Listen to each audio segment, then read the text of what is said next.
So welcome everybody. My name is Rachel, and I'm one of the officers in the Anti-Racism and Learning Technology SIG. We are a community of practice that seeks to empower and connect members and allies across ALT and beyond.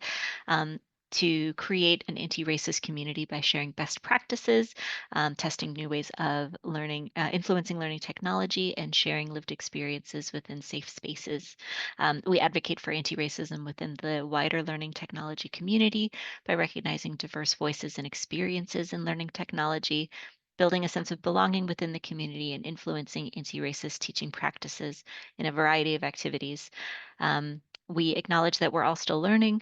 Nobody has all of the answers. We're all at different stages in our own anti-racist journeys. And so we're asking that all of you today just respect each other, refrain from making any diminishing or invalidating comments or feelings of others, and just seek to share our experiences and show up in a learning space. And we're just so grateful that you're all here with us today for this really wonderful opportunity to speak with two excellent panelists, Esther and Melissa. There will be time for a Q&A with the audience at the end of the session or towards the end of the session. So how the structure will go is we'll have a bit of time for each panelist to provide their opinion piece, and then have a couple of questions that we'll ask the panelists, and then there'll be time for Q&A at the end.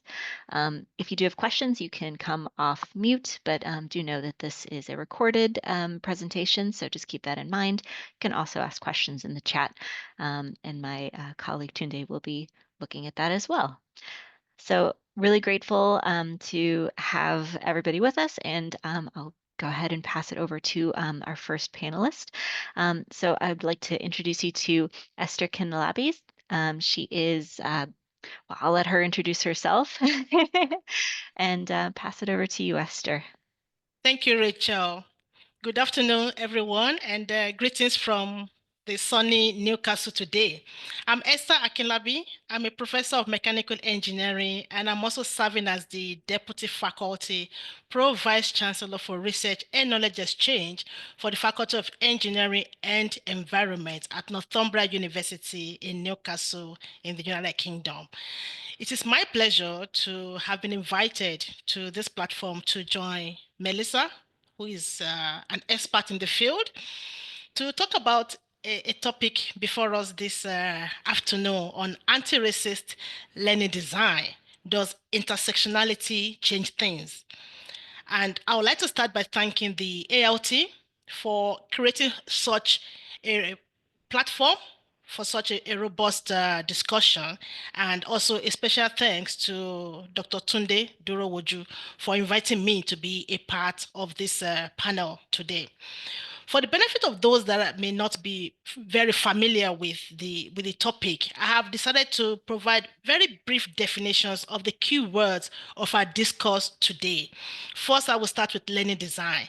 That is a process of planning, structuring, and sequencing learning experiences, focusing on student-centered, inclusive, and accessible activities that promote effective use of technology in teaching and learning.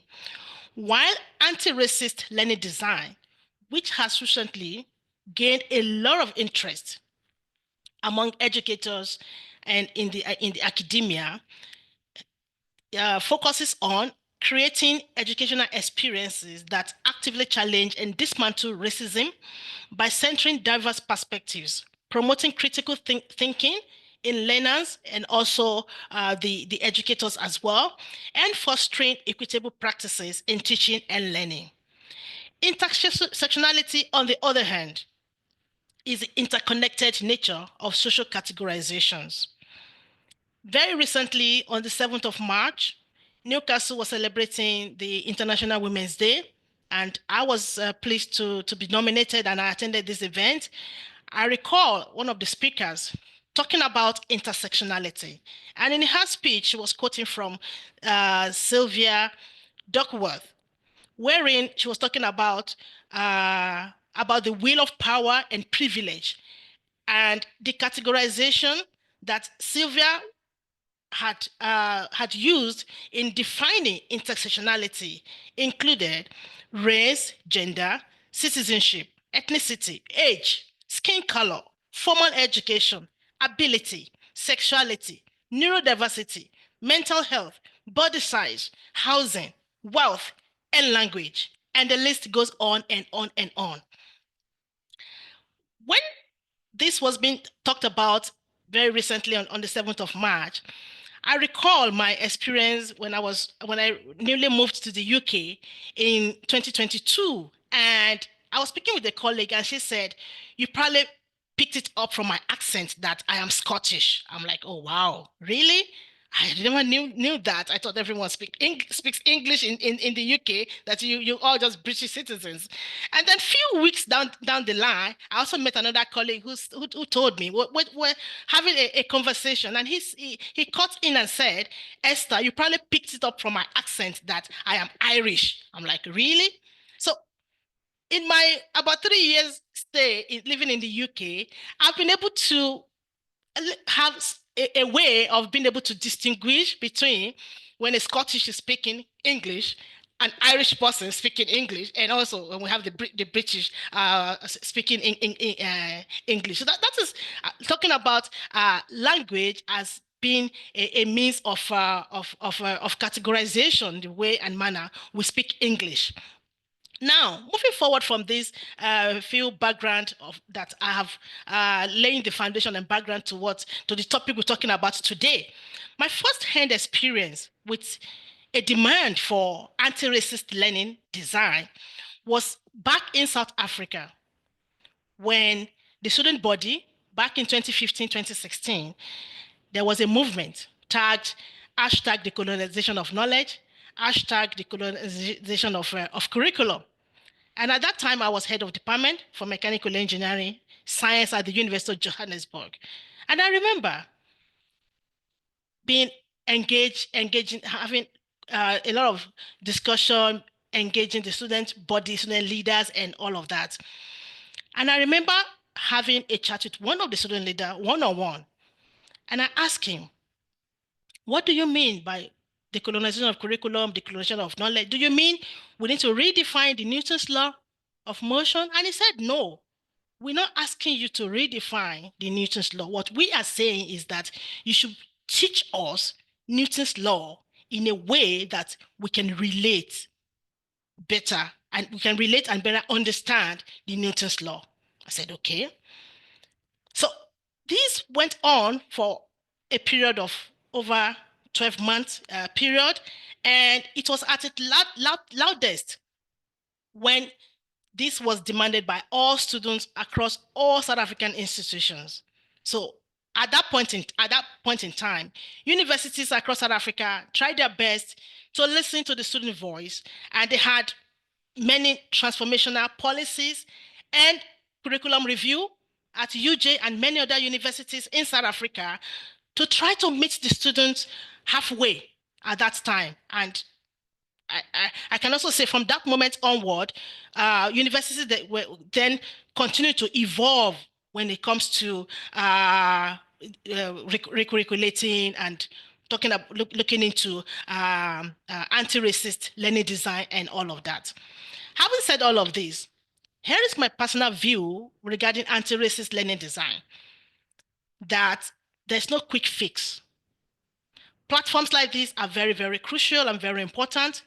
We have to continue to create the awareness to start with, seminars, workshops, get all the many stakeholders involved. We are all aware that the standard of education globally is rigid. The pathway to achieving the standard is what we are talking about. How are we ensuring that we are inclusive in the way and manner we deliver the standards of education without compromising quality? We also need to be very conscious of the fact that one cap does not fit all.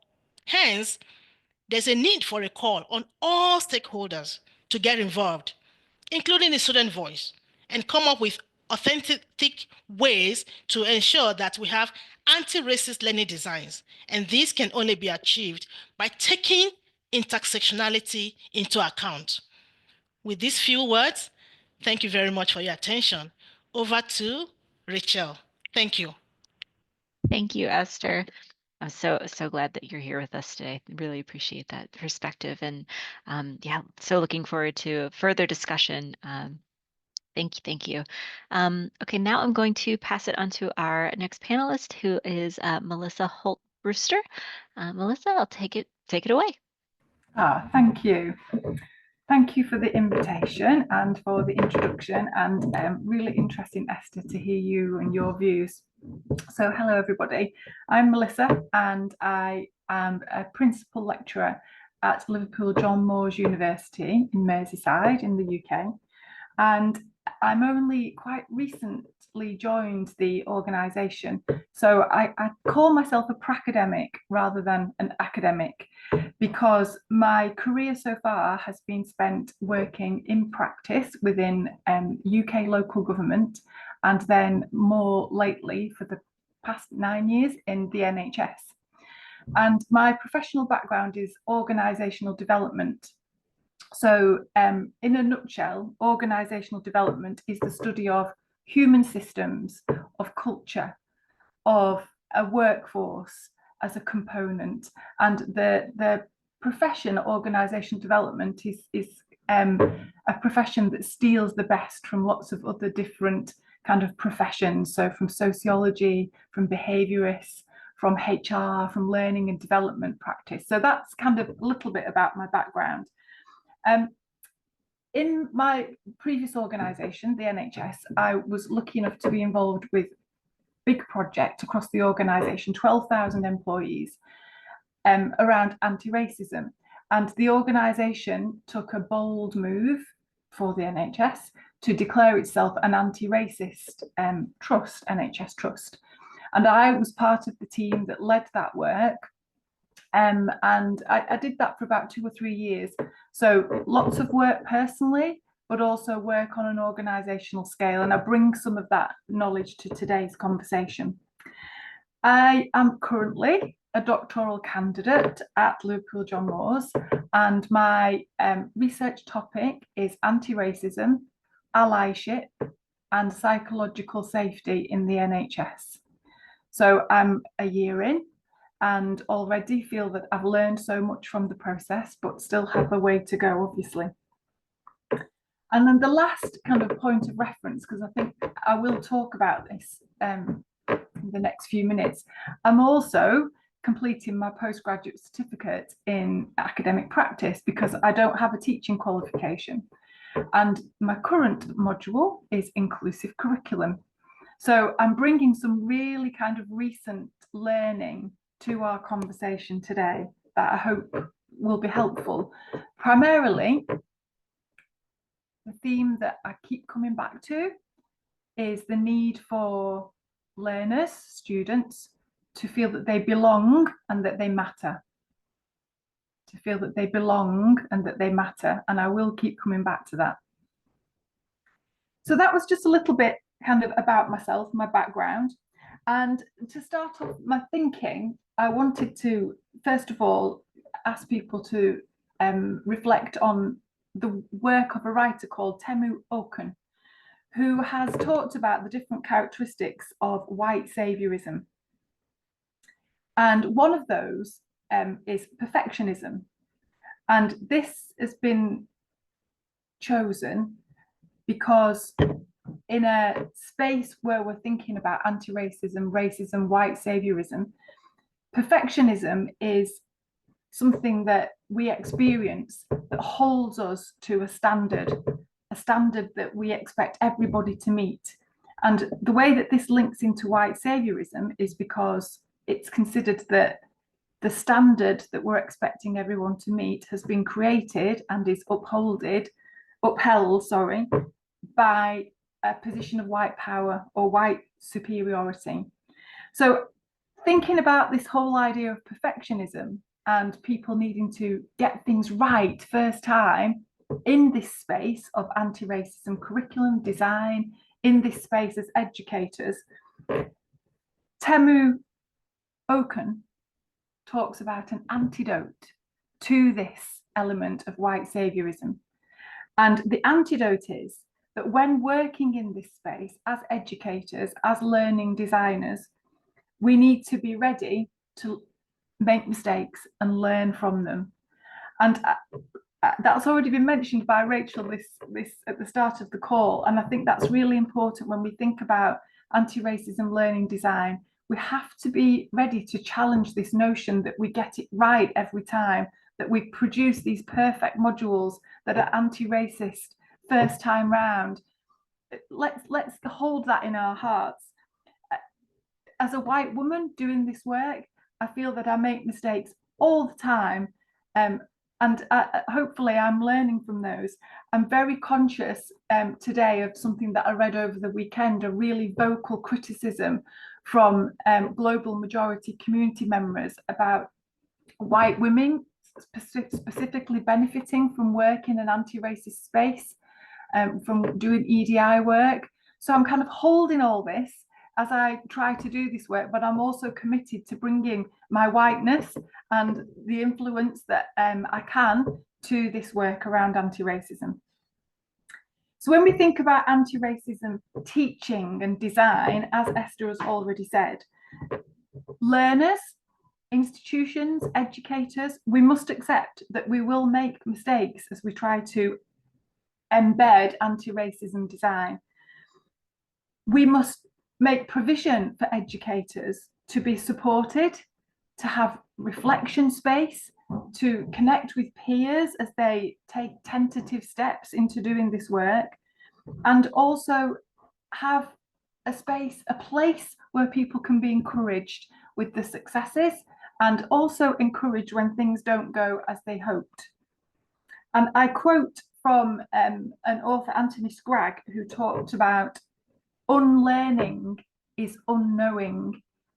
And there's a big part about this work in anti-racism, certainly from my frame of reference as a white woman, that before we can take these kind of active steps, we have to unlearn.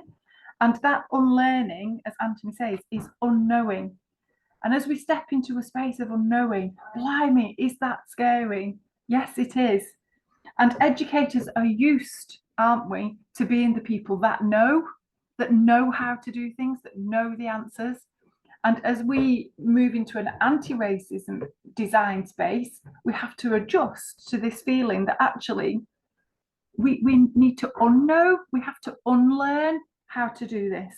And we can feel vulnerable and fearful when we do that.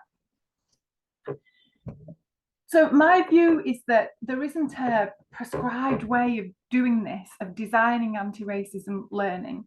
There isn't a package, there isn't a checklist, there isn't a rubric that tells us, or a formula of how to do it. Esther's already said there's no quick fix and no one cap fits all.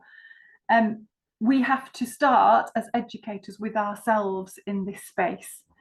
And by grappling in the first instance with our own beliefs, our own mindsets, our own philosophies and biases about the world, about education, about our students, that for me is the start of anti-racism design. If we can be conscious of all of that that's happening within ourselves, we can then bring ourselves to the design space. And we're all working in education, and we have to be aware, don't we, of how higher education institutions represent society at large in terms of they're designed to be oppressive, as is our society in terms of racism and anti-racism. So I think as educators, we have to invest in ourselves, start with that self-work. We have to recognise that this is possibly a new set of skills, a new set of knowledge, a new set of behaviour. And in the short time that I've been at the university, which is 15 months, I've seen that Liverpool John Moores certainly is on with decolonising the curriculum, as Esther's just described, what's happening in South Africa. But on the postgrad certificate just last week, where we were talking about decolonising the curriculum, one of my fellow students, PG certificate level, said, I get it, I get what is being asked of us, but actually, I don't know how to do this. I don't know how to decolonize my curriculum. I'm going to need some help. And I thought, well, there we go. That's the first thing we need to do. We have to recognize when we don't know how to do it. We don't know how to design in an anti-racist way. Put up our hands and ask for help. And in 2019, the Equality and Human Rights Commission actually has a fabulous quote that I'm going to read because I think it really gets to the heart of this from my perspective. And the quote is that university staff often lack the understanding, the interpersonal skills and personal confidence to manage conversations about race effectively. If the starting point is one of anxiety and fear around the topic of race, then without education awareness, raising standards and development, this can only impact negatively on any desire to implement anti-racism academic practice. So this speaks to my point that we have to start with ourselves. And to finish off my thoughts before we move into the wider questions, my research recently has led me to a concept of allophilia, which is described as a positive attitude towards outgroup members. And for me, these behaviours of allophilia, which are kinship and regard and respect, are the beginnings for any educator to introduce anti-race practice into their curriculum. White supremacy and white privilege in education systems supports the status quo of racism. I've already outlined that. It allows white people to make choices, uneducated choices, about a systemically racist society. So if we want anti-racist education, we have to have tools to educate ourselves as educators, to raise our awareness so that we can move forward in a knowledge that we're doing the work ourselves and not just asking our students to do that work. Thank you, Melissa. That was really excellent and really grateful to hear your background and your perspectives. What I really appreciated too about just the brief introductions that that you both provided are just how human relationships are so at the center of the work that we do as educators. And I think that that's just a really important thing to come back to as we talk about technology, which can sometimes feel divorced from those kinds of relationships. So I'd like to start with a question that I'll begin with Esther, if that's all right. And that's, to what extent do racial experiences shape our decision-making process? And is it all in our heads? Thank you, Rachel. Thank you. So looking at this question, I would start by saying that studies have shown in the literature that race and culture have a tendency to influence cognitive processes of every individual.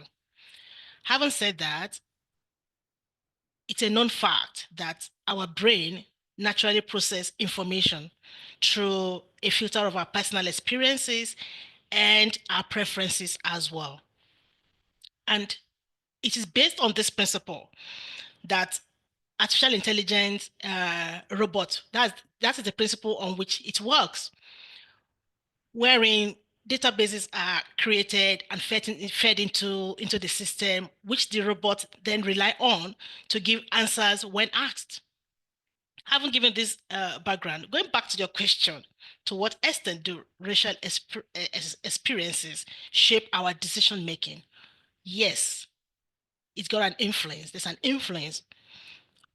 Our racial experiences shape our decision making because it's we make decisions from our from the way we are naturally wired, our experiences, and our preferences in life as well.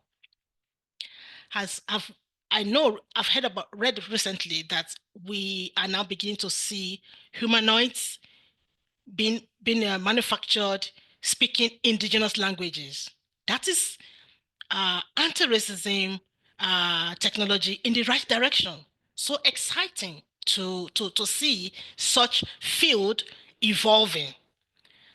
Now, I must also say that for me personally, taking courses in like unconscious bias has helped me in my decision-making process in my career.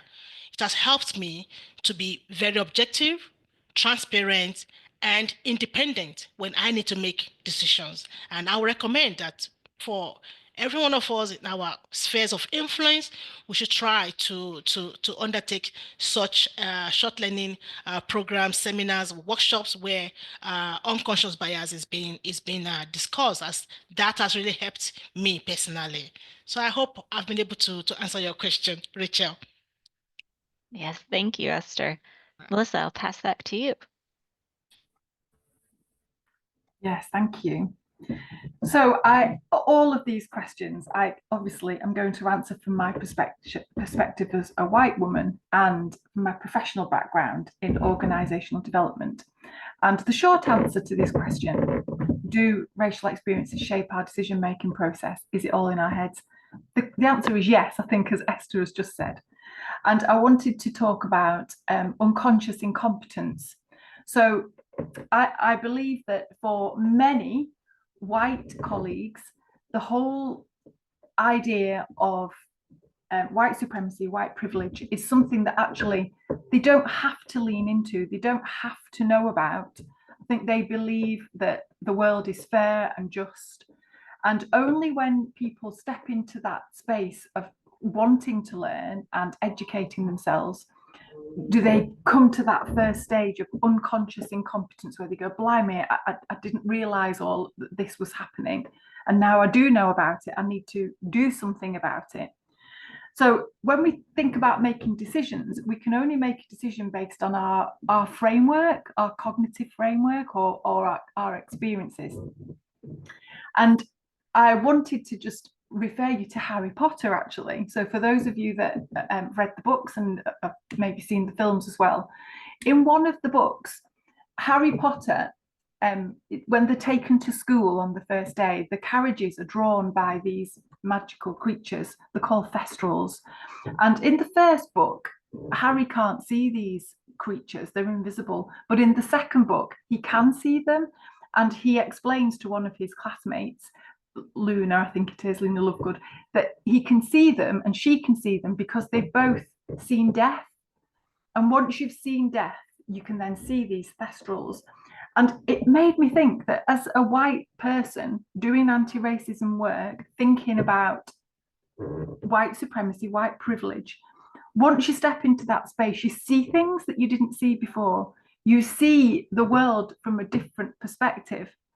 And when we talk about our decision-making process, until we step into this world, until we make a choice to lean into racism, until we make a choice to lean into anti-racism, those decisions are only going to come from that place of systemic racism that we just don't see. So I thought, well, what have we got? What tools have we got that help us with this, help us with our decision-making process? And what we do have, and I've used them for many years, I'm sure many of you have, is we have equality impact assessments. Now, an EIA, or Equality Impact Assessment tool, is used across most large organisations, and they are designed, aren't they, to help you think about things that don't naturally occur to you. If they're used to the full extent and in the way that they were designed, they should shine a light on our decision-making processes to show us where we're not being inclusive, or where we're being discriminatory, or where we're building prejudice into our decisions. So yes, I think racial experiences do shape our decision-making process. Sometimes we don't know what we don't know. And I think there are tools there, like an equality impact assessment, that should help us to make decisions from a more rounded and inclusive perspective. But I end on a question: do they work? Do we think that equality impact assessments work, or do we pay lip service to them? Do we tick them because it's just something that needs to be done when we're in an organisational setting? But they were my thoughts on this question. That's excellent. Thank you. Definitely a good question to pass to the audience as well. Chew on that for a little bit when we get to the Q&A. I'm sure the panelists would love to hear your insights as well. The next question that I have is, why is it important to go beyond diversity and inclusion to explicitly focus on anti-racism in education? Esther, do you like to go first? Yeah, thank you. Thanks, Rachel. Yeah, I'm gonna try to answer this question, picking up from Melissa, talking about being, for her, conducting research and talking on anti-racism, she has actually stepped out of her comfort zone. In the same vein, I would like to say that anti-racism in education today is still being viewed as stepping into an uncomfortable zone because not many people are talking about it, and this is very, very important. It is crucial. We need to talk about this. We need to let it sink in so that we can actually be on that journey of the inclusivity that we want to see in education. Having said this, I would like to quote, there's a common quote that says, if everyone is treated the same, racism will end. Going back to the question now on diversity and inclusion, I would like to say, from my point of view, these two words are very, very broad. They have very broad definition. Diversity, talking about the presence of different kind of people in a particular group. And then when we're talking about inclusion, we're saying, oh, when individuals feel valued and feel respected, being integrated into the society, or if it's in a classroom, and trying to give equal access of opportunities to everyone very, very, very fairly.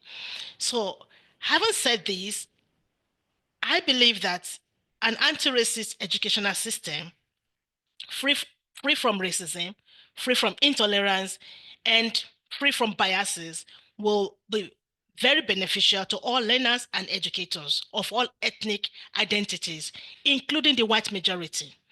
So it also leads to better understanding of the society and create global citizens. So everyone needs to see the need for anti-racist education.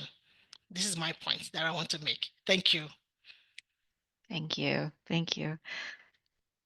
Melissa. Yeah, really interesting.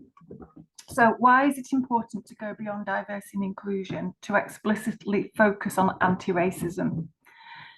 So I think, first up, certainly in the UK, it's been reported on widely and been captured in the Commission on Race and Ethnic Disparities report in 2021, and then the Equalities and Human Rights Commission, tackling harassment, universities challenged paper, and that was in 2019. So two really recent kind of reviews, and both of those have commented on how our HEIs in the UK have got work to do. And I've already read a quote about university faculty staff. So I think we've got that evidence base for sure. We also know that from an achievement or award gap data perspective, this showing us that highest overall non-continuation rates for university students are for our Black students, followed by students from other ethnic groups and mixed ethnic groups. So we've got the data, haven't we? So we know we have to go beyond. This is a much bigger issue than EDI. This is more specific. And then in the research I've been doing also, I came across some work by Hubs that talked about anti-racism needing to happen on a macro, meso and micro level. So macro is system, meso is institutional, and micro is personal. So when we think about going beyond diversity and inclusion, why do we need to explicitly focus on anti-racism in our education, the work that we do? You know, we should really be thinking, yes, we need to think about this at a meso level, at our HEI level, at our university level, and also at our micro level, us as individuals and our learners as individuals. If we don't do this for our students, if we don't step into this space, then actually we could be accused of miseducation, because we're turning out students, future employees, future citizens, into a macro system where they do not have an awareness of anti-racism. So are we complicit with miseducation, if that's the case? And another thing that is really helpful, if people haven't yet, I'm sure many of you have come across, but cultural responsive pedagogy, CRP. And it's an approach that honours uniqueness. It's an approach to learning and teaching that honours life experiences. It attends to the uniqueness of language and different cultural viewpoints of students in a very proactive way. So CRP, culturally responsive pedagogy, is EDI, but it's more than that. It goes beyond that to actually really focus in on culture, language, life experience, which is all very much anti-racism, could be an anti-racist approach. And then I mentioned it at the start, and I think again I'll come back to this, to go beyond diversity and inclusion and to explicitly focus on anti-racism, for me, is going back to that belonging and mattering.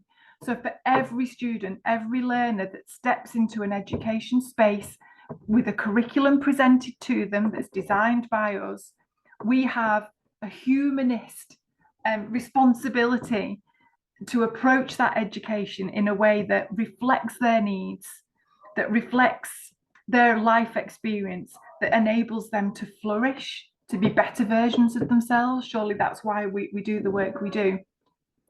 And there's a writer, Geetha Marcus, who, I love this, who talked about how being a culturally responsive educator is fundamentally about our own integrity and about being a humane professional. So if we don't recognise systemic racism in the design of our curriculum, then we're missing that opportunity to be humane and to connect with our learners on that really kind of lived experience level. That's why I think it's important to go beyond diversity and inclusion and really go into that anti-racism space. Thank you, Melissa. Thank you. Wonderful. Loving these responses. Okay, next question. What role does intersectionality play in designing anti-racist curricula, and how can we ensure multiple identities are acknowledged? Esther. Right. Thanks, Rachel. I have few words to say on this particular question. Having said a lot on intersectionality in my background when I was giving the first time I was talking. So looking at this particular question, I hope everyone on the call this afternoon will agree with me that intersectionality play a very crucial role, should be playing a very crucial role in designing an anti-racist curricula, which is aligned to what Melissa has been talking about with the work that she is doing. When we look at the various categorizations and the how people identify themselves in various categories and all of that, we need to take into account the various categorizations which have been serving or which could still serve as a barrier in the process of teaching and learning. And for us to ensure inclusivity in our curriculum development, learning designs, and what we do as educators, meeting the students the students halfway, we need to ensure that we consider intersectionality. It plays a very crucial role. We need to also ensure that we acknowledge multiple identities through student voice and also engaging with all the relevant stakeholders and with the community as well. So these are my thoughts around my thought and input to this particular question. Thank you. Thank you. Yeah, I feel like engagement was the big word that came out for me with that. Yes, thank you. Melissa, please. Yeah, and I feel like we're starting to kind of cover similar ground, aren't we? And kind of different threads are being pulled together. So this idea of intersectionality and how that plays into anti-racist curricular design.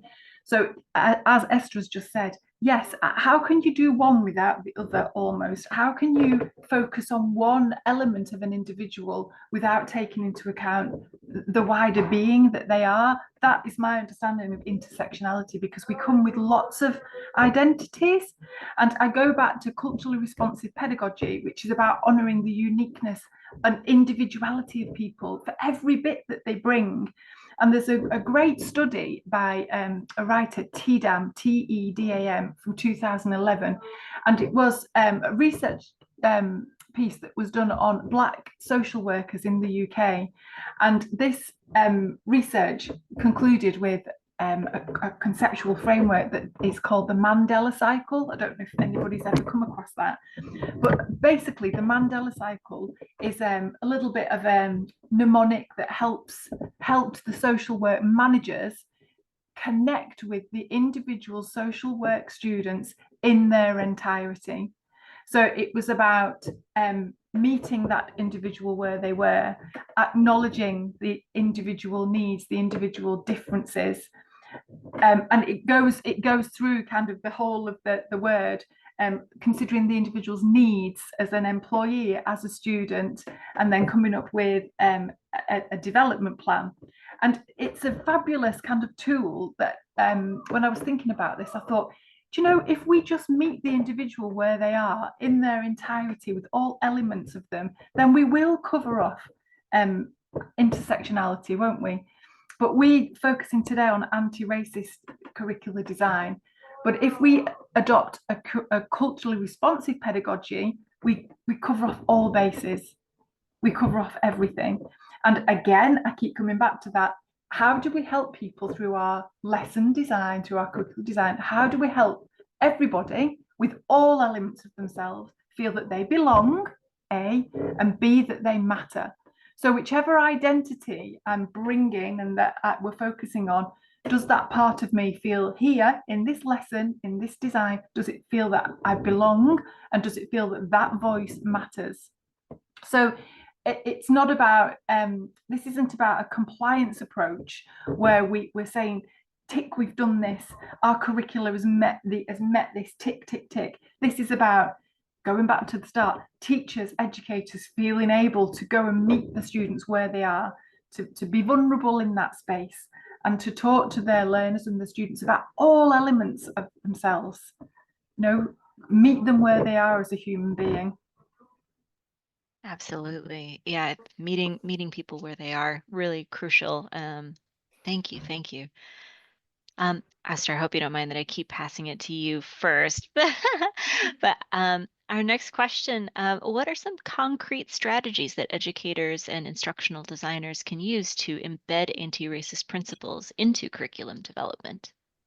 All right. Thank you, Rachel. I want to start by saying that I believe we need to start from somewhere.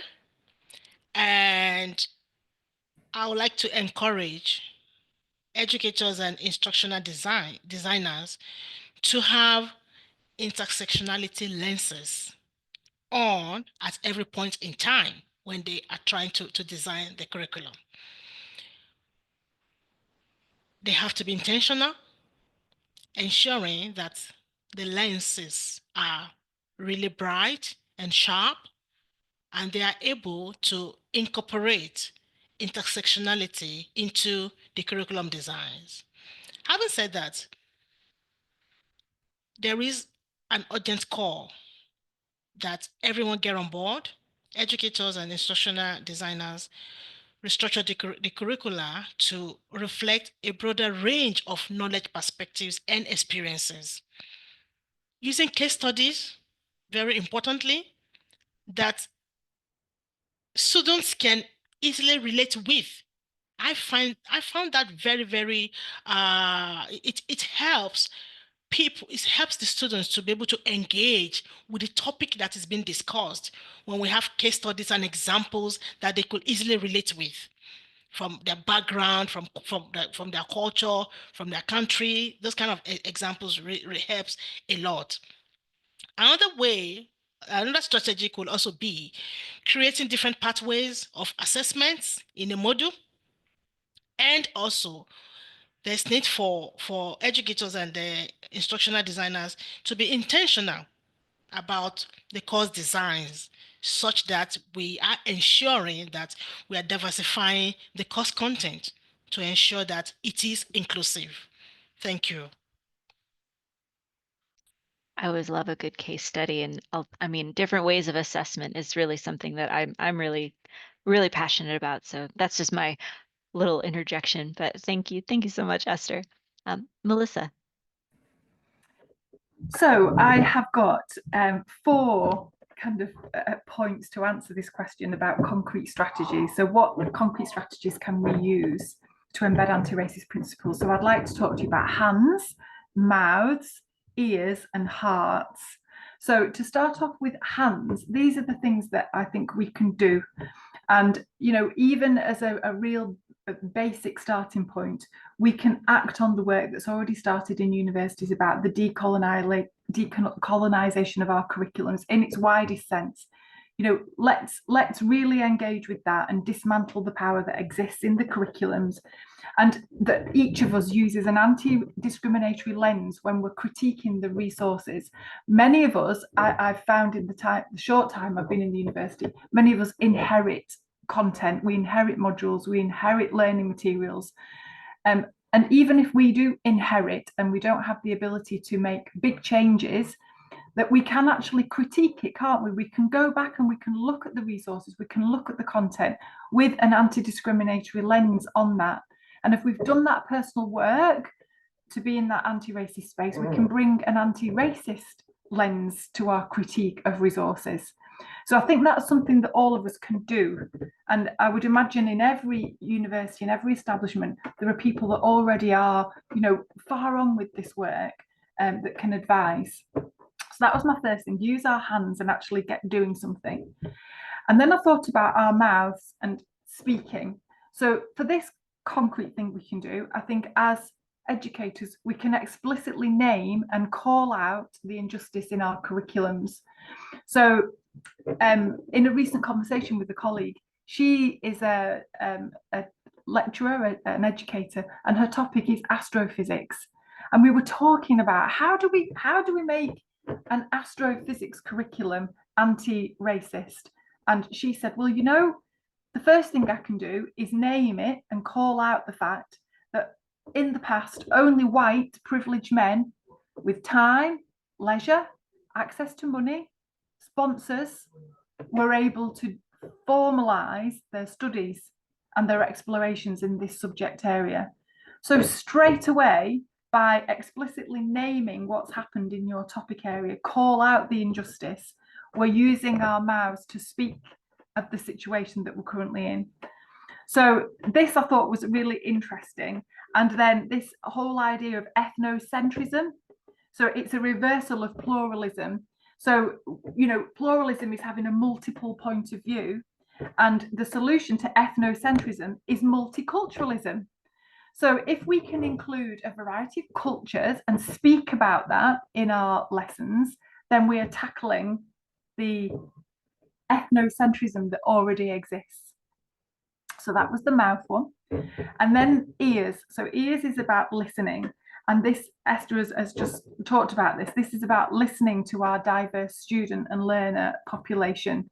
So talked about different assessment pathways, having negotiated assessments where our students can really choose the way that they wish to be assessed. There's been work that's been done in a report called Building Belonging in Higher Education, and it supports the work around decolonising the curriculum, and it explicitly says, with your students, present the course content in its global, historical and colonial context, and then where there are gaps in that content, encourage your students to be open about these and invite them to help close the gaps.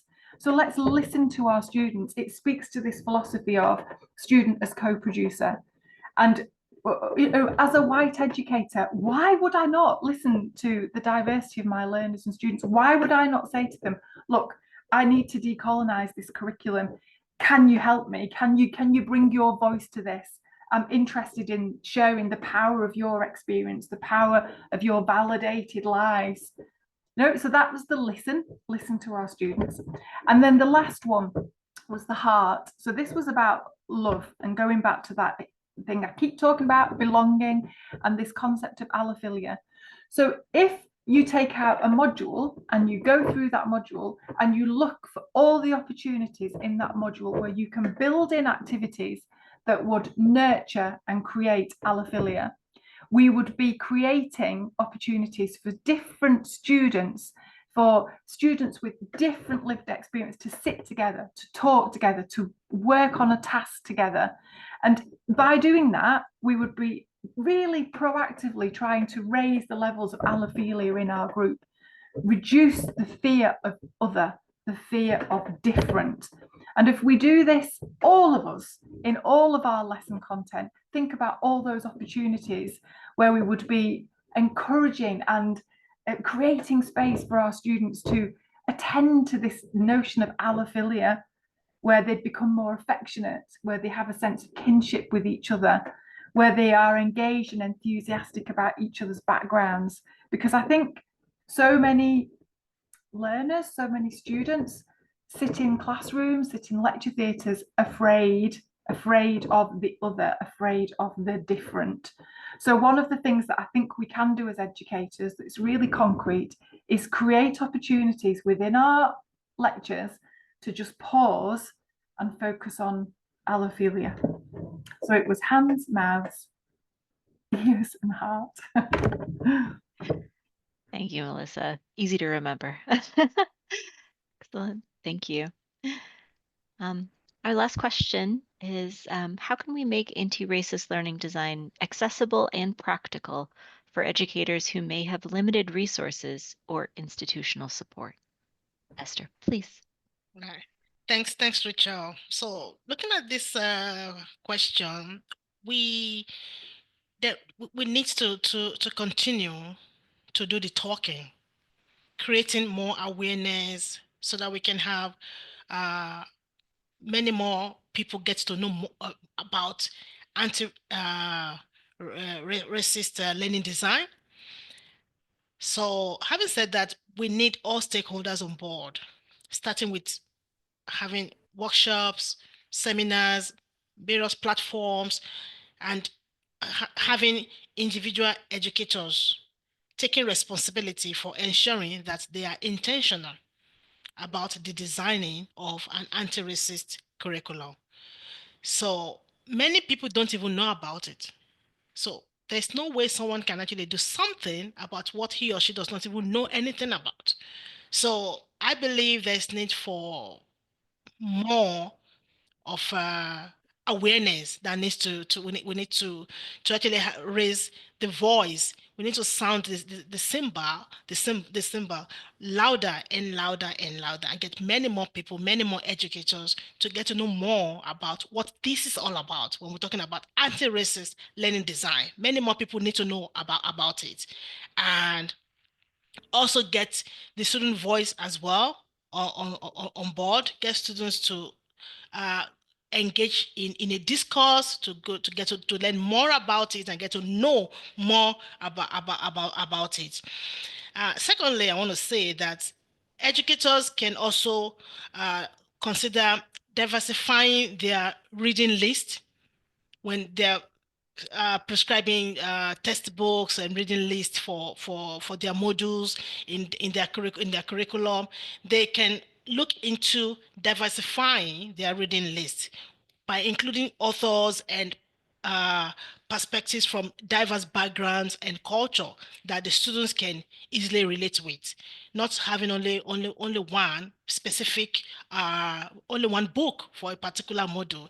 They can look into intentionally diversifying the reading list by being inclusive of books authored by many other people globally. Thank you. Thank you. Yeah, it doesn't cost anything to have a conversation with somebody. Excellent. Thank you so much. Melissa. So this question, how do we make anti-racist learning design accessible and practical for educators who may have limited resources or support from their institution? So I think I've seen this in action very recently. So at Liverpool John Moores University, where I'm working, we've come to that period of time that happens, I think, every 5 years when programs have to be revalidated. So there's a lot of noise about taking the opportunity to refresh, redesign, rework our content. And yet I hear people around me saying, but we don't have time to do that. But I don't have time because I'm really busy with marking, or I don't have time because. So what happens, I hear, is that often the same old modules are just kind of tweaked around the edges and pushed back through validation, so that sometimes we can be teaching with content from, essentially 10 years ago that hasn't really been completely redesigned. So there's no easy fix, is it? We can't suddenly create hours and hours on people's workforce allocation models that allow them to go off and spend weeks at a time really embracing an anti-racist learning design approach. But what we can do is encourage and support individuals to do that anti-racist work. Because if every lecturer invested in themselves around what is anti-racism, what does my cultural background mean for me, what does my whiteness mean, what does my lived experience mean in this space, when we do sit down to refresh our modules, or even if we're carrying on with old inherited stuff, we're bringing ourselves, and we ourselves are refreshed and educated and aware, so that we can do that naming, so that we can face it without being fearful of getting it wrong. So, it's easy to say, well, every university needs to give every lecturer so many hours a week to do this work, to look at the content. But in reality, it's not going to happen. But every educator, everybody who wears that badge of lecturer or educator, could and should be encouraged to invest in that personal work. And then they bring that to everything, even if it is an old module that they've not been able to refresh, they can bring their anti-racist selves to it. And I think even that would have a massive impact. It's like Esther said, making more noise, more people talking about it, more people having awareness. And I think you could even just have a really quick kind of, I know I said earlier, there's no checklist for this, but a list of questions that as an educator you pull out before you go in to do a lecture, and you go, right, have I thought about how I'm going to talk about how this material is ethnocentric? Have I thought about how I'm going to answer any awkward questions about this? Have I thought about how I can introduce the idea that this is colonialism? Have I thought about how I'm going to respond to this when a white person says this, or when a global majority person says this? It's almost like as educators, we can self-coach ourselves through this work. So no quick win, no way of magically producing hours and hours to allow people to really kind of go away and do nothing but this. But my answer to this is, learning design will become anti-racist if the person at the front of the room is anti-racist. Thank you so much. Thank you, Melissa, and thank you, Esther, for your really thoughtful responses to these questions. And I mean, I was frantically trying to take notes and trying to stay with it. I'm sure that our our participants are also feeling the same way. But I would love to open this up to folks in the room if you have questions to ask our panelists, either coming off mute or putting your questions in the chat if you'd like. I haven't looked at the chat recently. If there's one in here, let me take a look. Yes, there was a question from Sarah. Yeah, from Sarah. So I don't know if Sarah is still here. I think Sarah's left. She needs to go, I think. Let me be sure. No, I think Sarah's still here. Yeah, Sarah's still here. Sarah, are you happy to ask a question, or do you want me to? Okay, you're still here. Are you happy to unmute yourself and ask the question? I felt it was a very important question.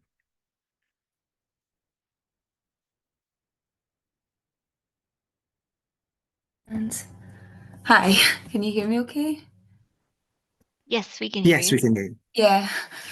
So my question was when you were talking about equality impact assessments, and I do quite a lot of work around kind of looking at technologies and how the data that's collected is often not neutral because somebody's had to come up with these categories, somebody has made these decisions, and the companies that make the technologies may have their own ideas about how they're going to play out in higher education. So my question was really about kind of how can we ensure that the technologies we're using are not leading us to decisions that might have different impacts for marginalized groups, because you were talking earlier about kind of decision making, and I think technologies in particular affect the decisions that we make and our practice. Thank you.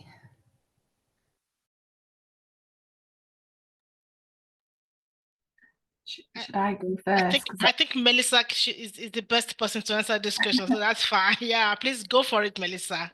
Yeah, so the answer is, Sarah, I don't know what the answer is actually, but I think that's fine, isn't it? Because we're just kind of trying to work through this.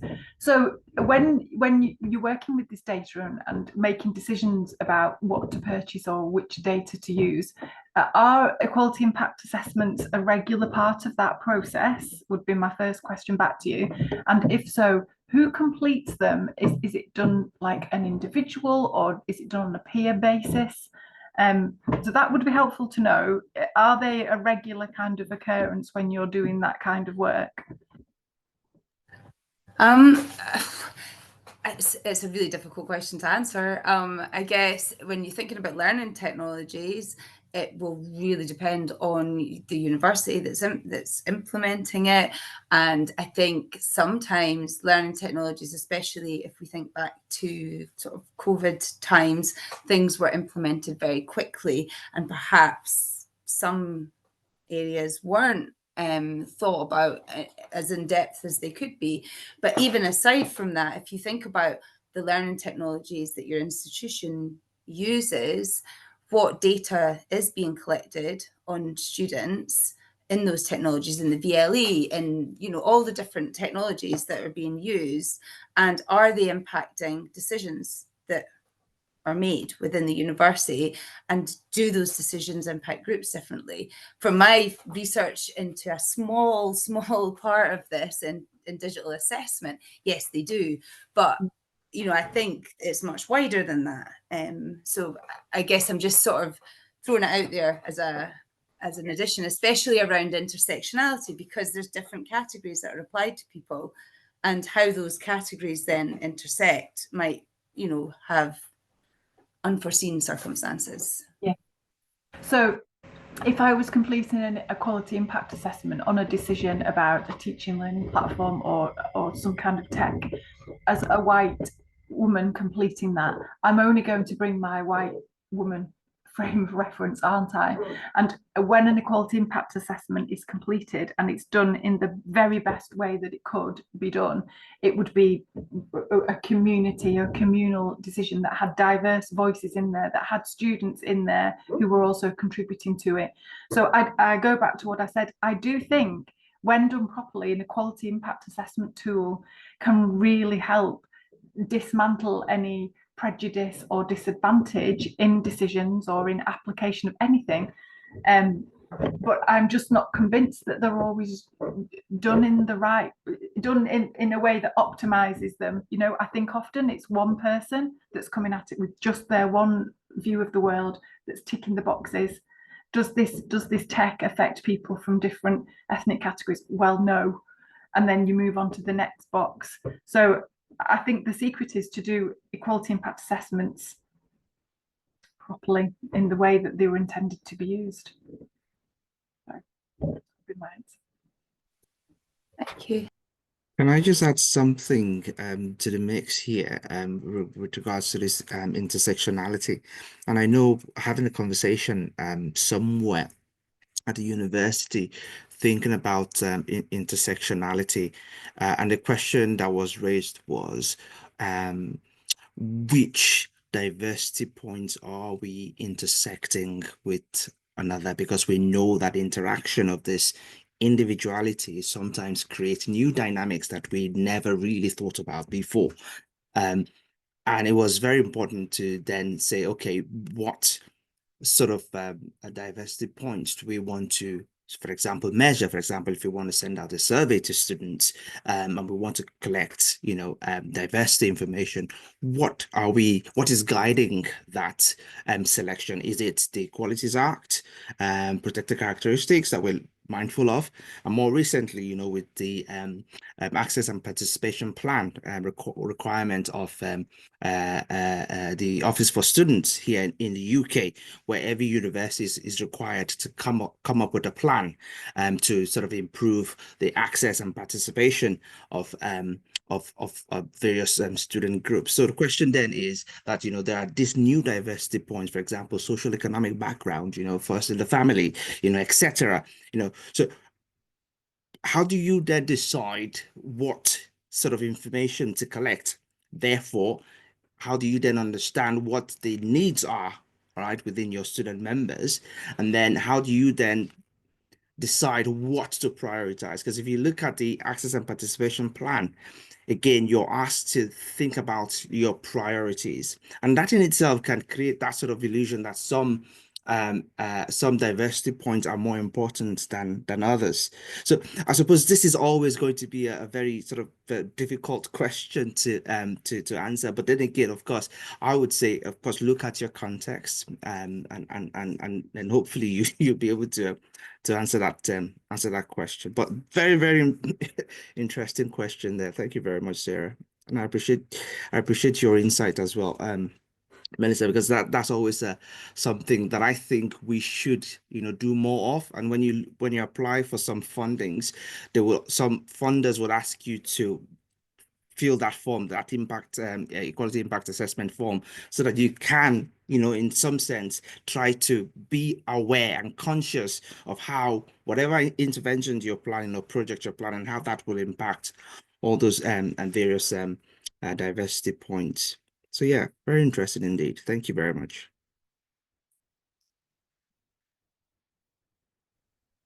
Esther, I wanted to also say, I mean, it seemed like you were off mute for a second. Did you want to come in with a response as well?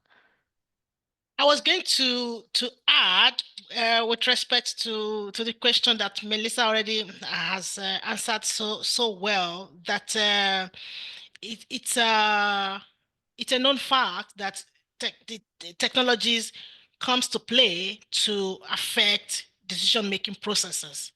Yeah, that I fully support the question from Sarah and from what Melissa has said as well.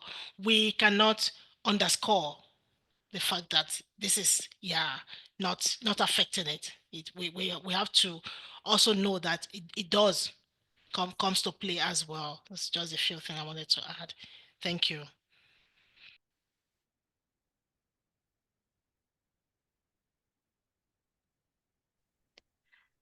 So I've also noticed that Tabzira has a question in the chat. Tabzira, I'm more than happy to read your question if you'd like, or if you'd like to come off mute, we welcome you to do so.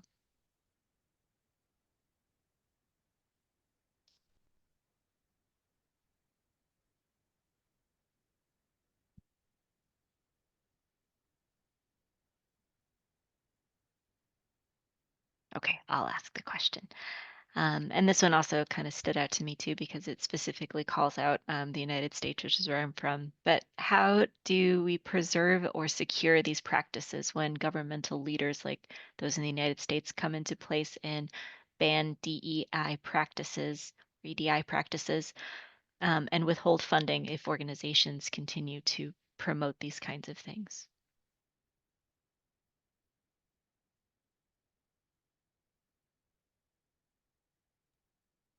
Can I come in quickly? Please. Right. Yeah. So I just want to say that with the how we can preserve the equality, diversity, and inclusion. From my point of view, I believe that the work that has been done so far has come to stay with us. It's already with us. It has helped to shape the way and manner we think, the way and manner we do things and react and all of that. So although funding has stopped or is going to stop in some ways, I would like to add by saying that the culture that has already been created cannot be taken away. So whether we like it or not, practices, diversity, equality, and inclusion, as it is called in the US, and for us in the UK, we say EDI. All EDI practices are already with us. They have come to stay. And all we can, what I just want to say is that we can only continue to build on the foundation that we have already laid. So in a way, across the world, people are now more conscious about DEI programs, and no one can take that away from us. So it is something that we all have today, and it's already part of us. So everyone, whatever we have been able to learn, whatever cultural shift that we've been able to pick along the line over the last couple of years, wherein EDI has been awareness on EDI has been really top on the table, cannot be taken from us as individuals. So this is my own point around it. Yeah. I hope, Melissa, you have a lot more to say about this. You know, when I'm watching the news of an evening, yeah, I have a lot to say about it. I'm sure most of us on this call do. But I think, yeah, what is happening kind of politically, geopolitics across the world, in the UK as well, by the way, gives an excuse, I think, for individuals. We're never going to align to an anti-racist approach. It gives them added ammunition for not doing. It gives people an excuse for not getting involved. But I think you're right, Esther. There are people who are already on this journey, people who are being the best versions of themselves that they can be, who are educating themselves, who are learning, who are already seeing the thestrals, to go back to the Harry Potter thing. You can't undo that. You can't unknow what you know. So we've got to hope that individuals stay working in this vein. And I think, you know, let's just hope that it rides itself out. I can't comment on the withholding funding. I'll go back to the macro, meso, and micro. You know, we maybe can't, as individuals, affect the macro, the system level, but we can still have an influence on the meso, on our institutions, by doing the work that Esther, you've said. And we can certainly continue to influence and work on the micro level, on ourselves and within our own sphere of influence. Donald Trump nor anyone can take that away from us doing the personal work. Yeah, thank you. That's really important to remind ourselves of, I think. And I also just wanted to acknowledge Iwi's comment earlier when we were talking about the data and data being used as in political ways, and is such an important component to our conversation about learning design and how decisions are made. And just want to acknowledge Iwi's comment from that. And I think that's really helpful and also relevant to relating to how things happen in governmental structures and how data is always used for these kinds of decision-making metrics. And if some of that technology, especially in regards to how AI is used in some problematic formats, I mean, you know, it's scary times if that's a big part of our, you know, a part of our structures at this point in time. What other questions can we bring to our thoughtful panelists?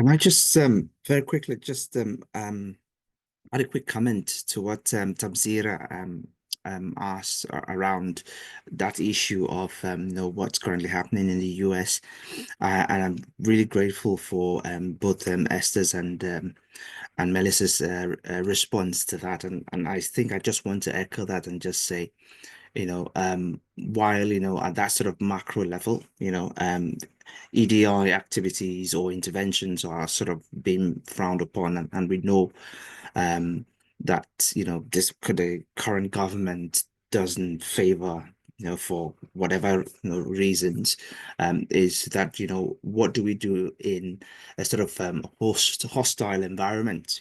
How do we keep the faith in a sense, and how do we keep enlightening others? How do we keep sort of shouting out that this is an important issue? And I also want to agree with Melissa and say that there are things that we can do on that sort of personal level, making sure that, again, we don't relent on the work. We continue to ensure that our curriculum is as diverse as possible. We are very mindful of that knowledge base, ensuring that it's not only coming from the global north, how we're sort of incorporating knowledge methodologies, for example, from the global south as well. Yeah, in that sort of worldview, that sort of pluralistic view of education. And I think that's very important. And I think, and that's where I would say agency is very important. Melissa mentioned, you having to do the work yourself first, and then seeing how that then plays out in how you design your curriculum and how you interact with people, the sort of questions you ask yourself. Because I think, whether some parts of the world like it or not, we are currently in that sort of postmodern education, whereby it's not just about what we're teaching in terms of knowledge hierarchies. It's not also about how we teach in terms of just pedagogies, but it's also about who we're teaching, and that's that recognition of who are we teaching.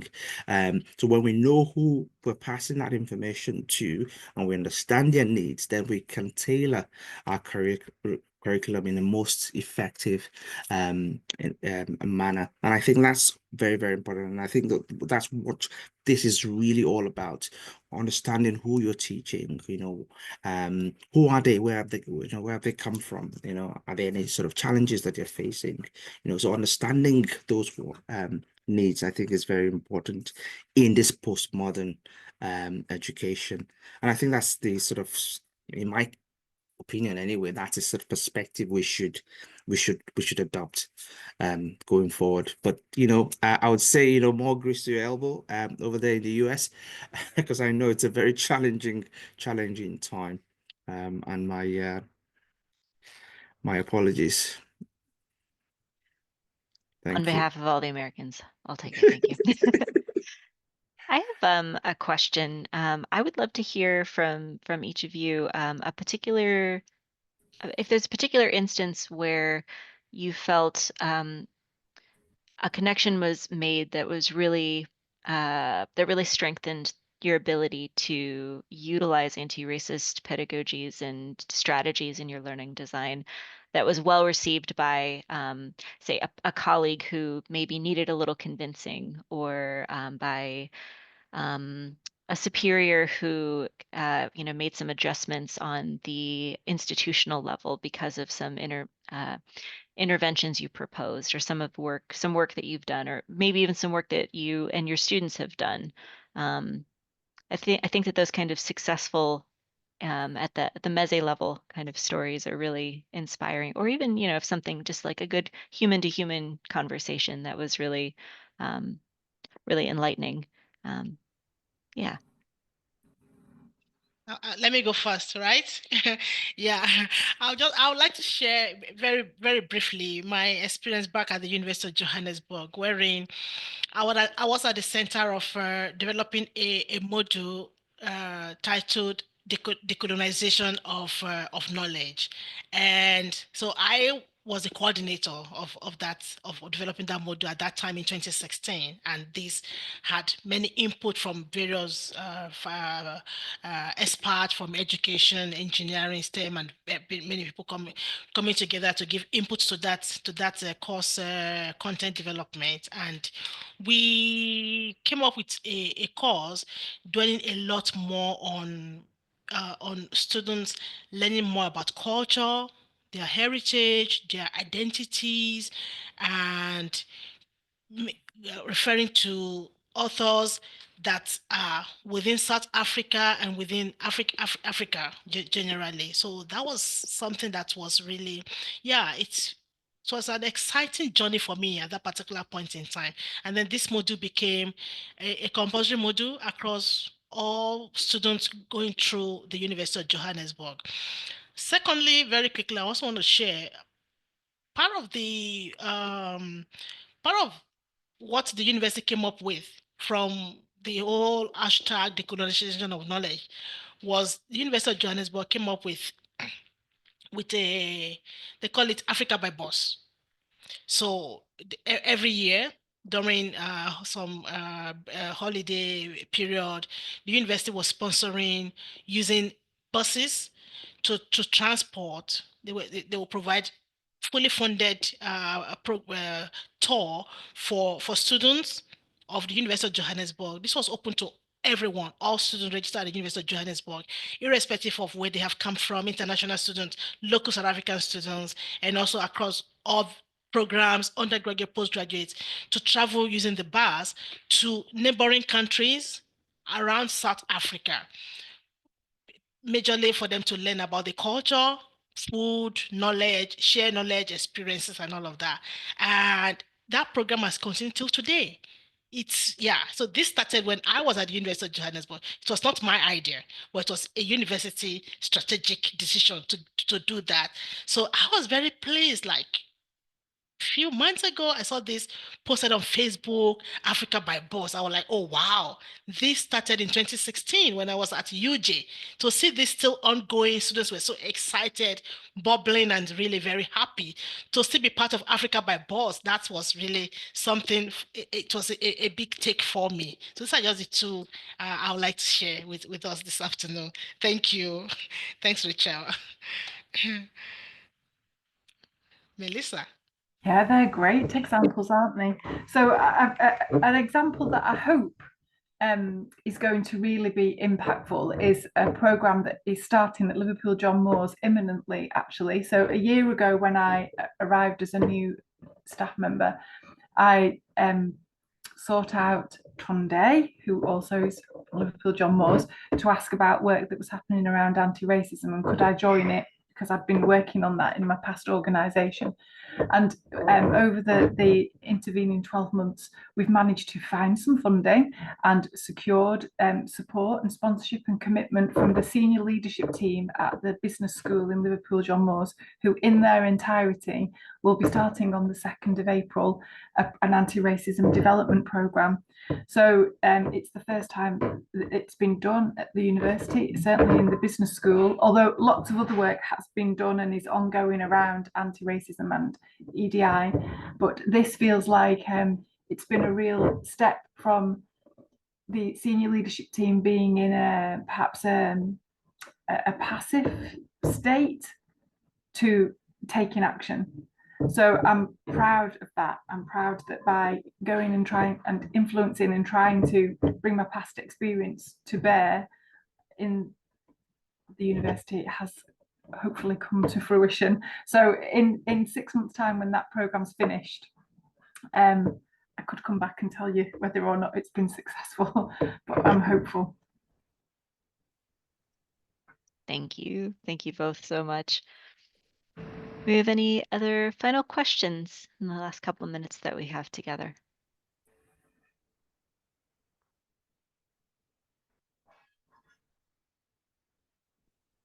No more question. I just have one sentence closing remark. Can we do that now? Because I see we're right. Let's go for it. We're eminent. Yeah.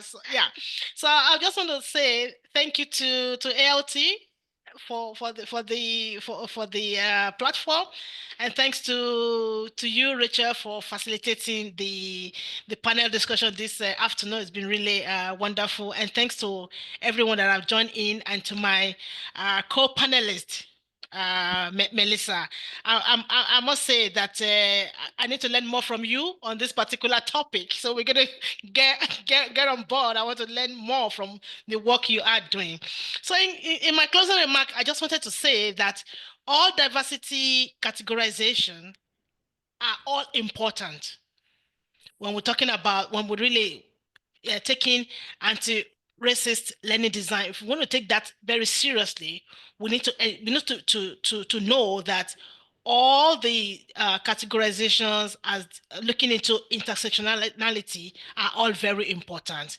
So having said that, I want to close with the quote from Nelson Mandela, former president of South Africa, that says that education is the most powerful weapon which you can use to shape the world. And from the topic of our discourse this afternoon, I kind of had to re-quote by saying not just education, but anti-racist education is the most powerful tool that we can actually use to reshape the world. On this note, I want to say thank you very much for the opportunity. Thank you. Oh, that was an amazing way to finish, Esther. I really loved that. Yeah, and just to echo that, thank everybody for your attention this afternoon. Really nice to meet you all. And thank you to Esther, Rachel, and Tunde for organising. Really enjoyed the conversation. Thank you both so much, and thanks everybody for participating.